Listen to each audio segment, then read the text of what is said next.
Hello everyone, welcome back to another video. मेरा नाम है शुमाइला और मैं उम्मीद करती हूँ कि आप लोग खैरियत से होंगे।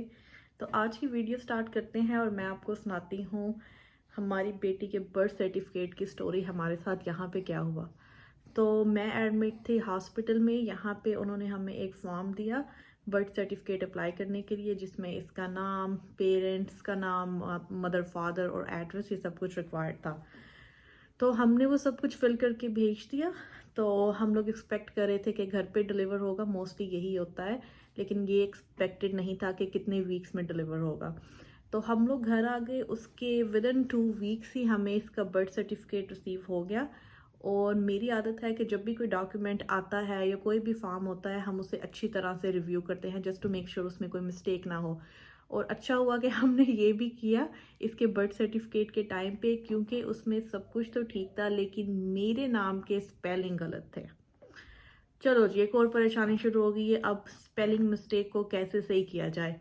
तो मैंने कुछ रिसर्च की ऑनलाइन के क्या डिफरेंट वेज हैं। यहाँ पे फिर जो मैंने देखा, सबसे जो इजीएस्ट वे है वो यही था कि हम लोग दोबारा हॉस्पिटल जाएं और हॉस्पिटल वालों से बोलें कि यहाँ पे बर्थ सर्टिफिकेट में मसला है। तो फिर यही हुआ, हम वापस हॉस्पिटल गए। तो उन्होंने ये वेरीफाई करने के लिए कि मिस्टेक हमने की है जब हम लोग फॉर्म फिल कर रहे थे, या हॉस्पिटल जब टाइप कर रहा था तब मिस्टेक हुई है। तो एनीवे जब उन्होंने देखा तो फिर मिस्टेक उन्हीं की एंड से हुई थी। तो उन्होंने करेक्शन के लिए दोबारा से डिपार्टमेंट को सर्टिफिकेट भेज दिया और अभी तक, this is more than 2 weeks now, अभी तक उसका बर्थ सर्टिफिकेट नहीं आया। और इसके बर्थ सर्टिफिकेट के बगैर हम इसका पासपोर्ट नहीं बनवा सकते। मीनवाइल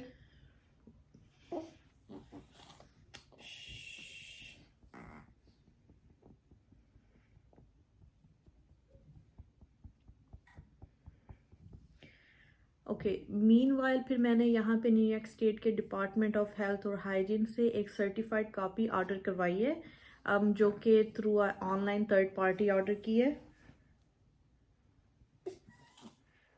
होपफुली वो मुझे जल्दी डिलीवर हो जाएगी। जैसे ही वो डिलीवर होगी फिर हम लोग इसके पासपोर्ट के लिए अप्लाई कर सकते हैं, क्योंकि हमारी यही कोशिश होती है कि जो डॉक्यूमेंट्स है हमारे, या अब माशाल्लाह से इसके हुआ करेंगे, हर डॉक्यूमेंट इसका अपडेटेड हो। स्पेशल ट्रैवल डॉक्यूमेंट्स तो हमेशा से ही आपके रेडी होने चाहिए, एक्सपायर ना हो। अगर बनवाने वाले हैं तो हम यही कोशिश करते हैं कि सब जो है वो टाइम पे बन जाए, बिकॉज यू नेवर नो, अल्लाह ना करे एमरजेंसी सिचुएशन में भी आपको कब ट्रैवल करना पड़ जाए। तो बेहतर यही होता है कि आपके सब ट्रैवल डॉक्यूमेंट अपडेटेड हों। तो जैसे ही मुझे इसका बर्थ सर्टिफिकेट मिलेगा फिर मैं अप्लाई कर सकूँगी इसके पासपोर्ट के लिए। तो होपफुली मुझे जल्दी रिसीव हो जाए। बाकी तो इसका सोशल सिक्योरिटी और बाकी जो डॉक्यूमेंट्स होते हैं वो सब मिल गए हैं, बस यही वाला मिसिंग है। अच्छा, और दूसरी बात, इसके पैदा होने से पहले जितनी हमने शॉपिंग की थी, हमें लगता था कि हाँ बस नए बच्चे को ये रिक्वायर्ड है, बेसिक सी, मतलब कपड़े हो गए, फीचर्स हो गए, इसकी क्रिब हो गई और कुछ और ऐसी चीज़ें, लेकिन इसके माशाल्लाह पैदा होते ही जो हमारी शॉपिंग शुरू हुई है, शॉपिंग इन अ वे, ये वो वाली शॉपिंग नहीं है कि आपने जो है वो आउट ऑफ हैबिट शॉपिंग करनी है। ये वो वाली शॉपिंग है कि जो बच्चे को ज़रूरत है। और टू बी ऑनेस्ट, बच्चे को माशाल्लाह इतनी चीज़ों की ज़रूरत होती है। मतलब I was amazed, I was like she is just so tiny miny, लेकिन अभी से माशाल्लाह इसकी इतनी चीज़ें हैं। तो इसके पैदा होते ही जैसे ही हम घर आए, हम तो शुरू हो गए ऑनलाइन ऑर्डर कराने। अब इसको ये चाहिए, ओ माय गॉड, अब इसको ये चाहिए, अब इसको ये भी चाहिए। अच्छा, बच्चों के लिए ये भी होता है। और अभी तक वो सिलसिला जारी है। ये माशाल्लाह 2 माह की होने वाली है। और अभी इसके लिए मैंने एक और जो चीज़ मुझे रियलाइज़ हुआ कि ऑर्डर करवानी चाहिए थी पहले ही, लेकिन चलो मैंने अब करवाई है। इसकी क्रिप एक तो बेडरूम में है। तो जब तक मैं इसके साथ ऊपर थी ड्यूरिंग पोस्टमार्टम टाइम तब तो ठीक था, लेकिन अब तो I am just feeling that I am room sick. लोग होम सिक होते हैं, मैं रूम सिक हो गई हूँ। तो मैंने अब सोचा कि क्यों ना इसको यहाँ नीचे लिविंग में लिटाने के लिए भी कोई बंदोबस्त किया जाए। तो इसके लिए मैंने एक बेसिनेट ऑर्डर करवाई है, जो कि होपफुली आज डिलीवर हो जाएगी। मैं उसी के इंतज़ार में बैठी हूँ। वो जैसे ही डिलीवर होती है मैं उसे असेंबल करती हूँ, क्योंकि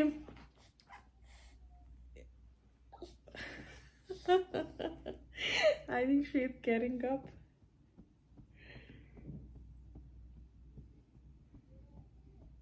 क्योंकि मेरा तो दिल नहीं करता कि मैं इसको ऊपर रूम में छोड़ के नीचे आ जाऊँ। तो मैंने कहा कि बजाय मैं इसको ऊपर छोड़ के नीचे आऊँ, यही सोच रहा हूँ कि ऊपर क्या कर रही है। मैं फिर इसको अपने साथ नीचे ले आया करूँगी, इस तरह से मैं भी रूम सिक नहीं हुआ करूँगी और ये भी मेरे साथ रहा करेगी। तो जैसे मुझे नोटिफिकेशन रिसीव हुआ कि डिलीवर हो गई है, मैं भाग के इसको रिसीव करने गई, क्योंकि आजकल आपके डोर स्टेप से ही पैकेजेस यहाँ पे चोरी हो रहे हैं। अच्छा, तो मैंने बेटी को अभी अभी सुलाया है। सुलाते सुलाते इतना टाइम लग जाता है, एक तो छोटी सी है, तो फीडर पीते पीते ज़रा टाइम लेती है, आराम आराम से रुक रुक के मज़े से फीडर पीती है। उसके बाद मैंने इसका डायपर चेंज किया, उसको बर्प कराया। कभी कभी बर्प कराते हुए भी 10-15 मिनट आराम से लग जाते हैं। तो अभी मैंने कहा कि ये टाइम यूटिलाइज़ करूँ जब तक कि ये सो रही है, और कब उठेगी इसका मुझे भी नहीं पता, क्योंकि जब बच्चे छोटे होते हैं तो इनका जो स्लीपिंग ड्यूरेशन है वो अनप्रडिक्टेबल है।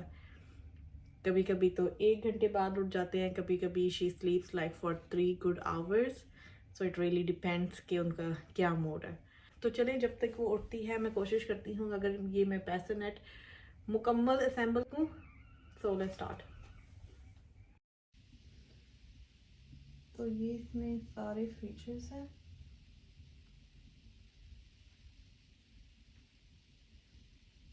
अगर हम इसको असेंबल कर लेंगे तो ये कुछ ऐसी लगेगी।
अच्छा, ये ना हैवी है क्योंकि इसके जो पार्ट्स हैं वो मेटल के हैं, और मुझे इसको उठाने में तो इतना मसला नहीं हुआ, लेकिन बॉक्स से निकालने में मुझे इसको थोड़ा मसला हो रहा था।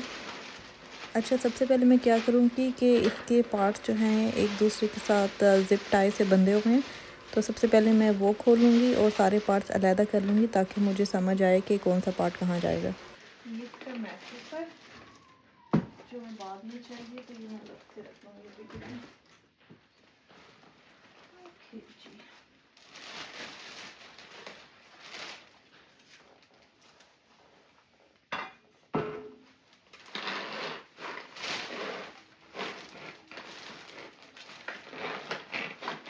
इसके कुछ पीसेज एक दूसरे के साथ बंधे हुए हैं, पहले इनको खोल के एक जगह पे कर लेते हैं।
That's instruction manual. तो मैं इसको पीछे से अलग कर लूँ, फिर देखते हैं कैसे जुड़ेगा।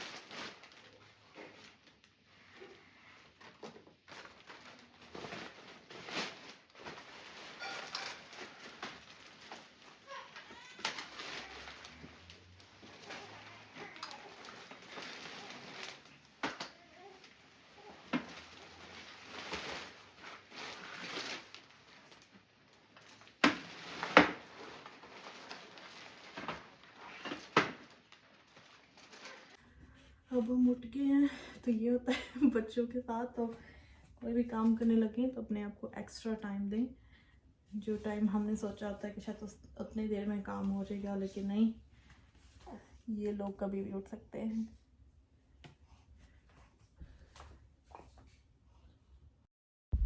तो यहाँ पे मैंने बेटी को दोबारा से सुलाया और वापस मैं शुरू हो गई इसको असेंबल करने। तो इसके सारे पार्ट्स पहले ही मैंने अलहदा कर दिए थे, अब सबको अनरैप करके अटैच करने का टाइम था। तो सबसे पहले इसकी लेग्स अटैच होंगी, जिसके साथ व्हील्स अटैच हैं, तो मैं इस बेसनेट को मूव अराउंड कर सकूँगी ईज़िली। और इन व्हील्स में लॉक अनलॉक फंक्शन भी है, तो जहाँ पे मैंने बेसनेट रखनी है उसको रखने के बाद मैं इसको लॉक कर सकूँगी। तो ये सेफ्टी फ़ीचर बच्चों की तकरीबन सभी चीज़ों में मिलते हैं। फॉर एग्ज़ाम्पल अगर कोई क्रिब है या ऐसे बेसनेट है या फिर कोई स्विंग है, उन सब में व्हील्स में ये लॉक अनलॉक फंक्शन होता है। अच्छा, इसे असेंबल करते हुए कोई टूल रिक्वायर्ड नहीं है, ये इजी है। हर चीज़ को बस अटैच कर देना है उसकी अलॉटेड स्पॉट में। नहीं तो कुछ चीज़ों को जब असेंबल करें तो कुछ में तो आपको हैमर चाहिए होती है या एलन की, और इवन कुछ में इलेक्ट्रिक ड्रिल भी रिक्वायर्ड होती है। तो हर चीज़ को यहाँ पे ख़ुद ही असेंबल करना पड़ता है। इसीलिए कहा जाता है कि बाहर के मुल्कों में हर काम खुद करना पड़ता है। हर काम से मतलब फर्नीचर भी खुद ही असेंबल करना पड़ता है। तो ऐसे ही घर की चीज़ों को, फर्नीचर्स को, आर्टिकल्स को असेंबल करते करते हम लोग काफ़ी स्किल्ड हो जाते हैं और काफ़ी टेक्निकल चीज़ों का पता चल जाता है। तो ये चीज़ें प्रैक्टिस से ही आती हैं, और ऐसा भी होता है कि आप इंस्ट्रक्शन फॉलो कर रहे हो, फिर भी कहीं ना कहीं आपने मिस कर दी है और आपको कुछ स्टेप दोबारा से रिपीट करने पड़ते हैं। तो यहाँ भी मेरे साथ यही हुआ। जब मैं ये स्टोरेज बास्केट अटैच करी थी तो मुझे रियलाइज़ हुआ कि मैंने इंस्ट्रक्शन सही से फॉलो नहीं की। तो फिर मुझे कुछ स्टेप्स को रीडू करना पड़ा, स्पेशली जो इसके ये मेटल के बेस पार्ट पे ये रॉड्स जा रहे हैं, ये कुछ सही तरह से नहीं लगे थे। तो एक भी अगर आप चीज़ सही से ना लगाओ तो वो आप चीज़ असेंबल नहीं कर सकते। तो इसलिए हर स्टेप को बाय द बुक फॉलो करना ज़रूरी है।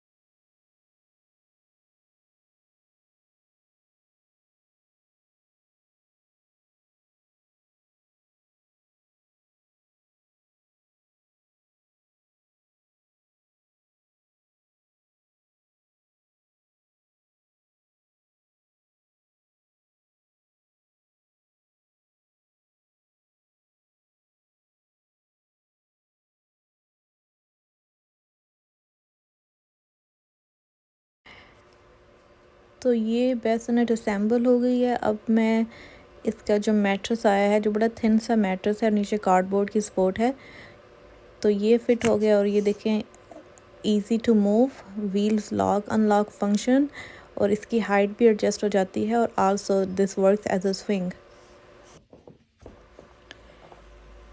तो ये है असेंबल होने के बाद जो एक बड़े फ्लैट से बॉक्स में आई थी, और जिसका मैट्रेस है वो फर्म है। यही रिकमेंडेड है कि न्यूबॉर्न्स के लिए एक फर्म सरफेस होनी चाहिए। तो ये फर्म सा मैट्रेस है, और ये है हमारी प्रिंसेस जो अपनी नई बेसनेट में एंजॉय तो नहीं कर रही, लेकिन नींद एंजॉय कर रही है। तो चलें जी, इसकी बेड साइड क्रिप तो असेंबल होगी। बीच में मुझे 3 बार अपने काम को रोक के इसको देखना पड़ा क्योंकि ये बार बार उठ रही थी। I think that's the beauty of being a mother. आप मल्टीपल काम कर रहे होते हो एक ही टाइम में। बट एनीवे इसके बाद मुझे लगी है भूख और मुझे समझ नहीं आती कि मैं क्या खाऊं, तो मैंने सोचा कि क्यों ना खाने की बजाय मैं कुछ पी लूँ। तो अभी मैंने ये स्ट्रॉबेरी और बनाना की स्मूदी बनाई है, ये मैं पीऊँगी। छोटी है वो मेरे साथ अभी नीचे ही है, तो एटलीस्ट इसकी 2 क्रिब्स हो गई हैं, एक ऊपर बेडरूम में, एक यहाँ पे। तो जब मैं किचन में या लिविंग रूम में, तो she will be with me under my eyes. यहाँ पे ना हर चीज़ खुद से ऐसे ही असेंबल करनी पड़ती है। ये असेंबल करना तो अभी आसान था, इसके जो पार्ट्स थे वो काफ़ी इजी थे और कोई इसमें इतना स्क्रू ड्राइवर का इतना कोई रोल नहीं था। लेकिन इसके अलावा हर चीज़, बेड से लेके डाइनिंग टेबल से लेके चेयर्स, स्टूल, हर चीज़ बॉक्स में पैक्ड होके आई थी और हमने हर चीज़ को असेंबल किया था। अब बल्कि मुझे याद है कि डाइनिंग टेबल का जो ग्लास पार्ट है, जो इसकी टॉप है, वो इतनी हैवी थी कि हमें 2 लोगों का वेट करना पड़ा कब वो 2 लोग हमारे घर आएंगे, हमें हेल्प करेंगे लिफ्ट करके इसकी बेस पे रखने को। लेकिन पाकिस्तान में क्या होता है कि जब भी आप कोई फर्नीचर या कुछ लेते हैं तो 4-5 बंदे आपके साथ आते हैं, आपको वो डाले में या फिर वो ट्रक वगैरह में रख के आपका एक एक चीज़ को आपके बेडरूम में रख के जाएंगे, फिर उसको आराम से असेंबल करेंगे और सारी दुनिया देखेगी। जिन्होंने नहीं देखना उनको भी पता चल जाता है कि भाई वो इनके घर सोफ़ा आया या फर्नीचर आया। लेकिन यहाँ पे हर चीज़ हमें खुद ही असेंबल करनी पड़ती है। इंस्ट्रक्शन होती हैं हर बॉक्स के अंदर, लेकिन वो कहते हैं ना कि नकल के लिए भी अकल चाहिए। तो बेशक आपके पास इंस्ट्रक्शन है, लेकिन फिर आपको अपना माइंड यूज़ करना पड़ता है कि कौन सा पार्ट कहाँ जाएगा। अगर आप एक पार्ट भी गलत असेंबल कर दो, फिर आपको हर चीज़ को दोबारा से रीअसेंबल करना पड़ता है, which takes a lot of time and a lot of mental energy. लेकिन चलो चीज़ें हो जाती हैं। तो ये थी आज की video. Thank you for watching. If you like my video, please comment below and like. Do not forget to subscribe. I will see you in the next one. Allah Hafiz.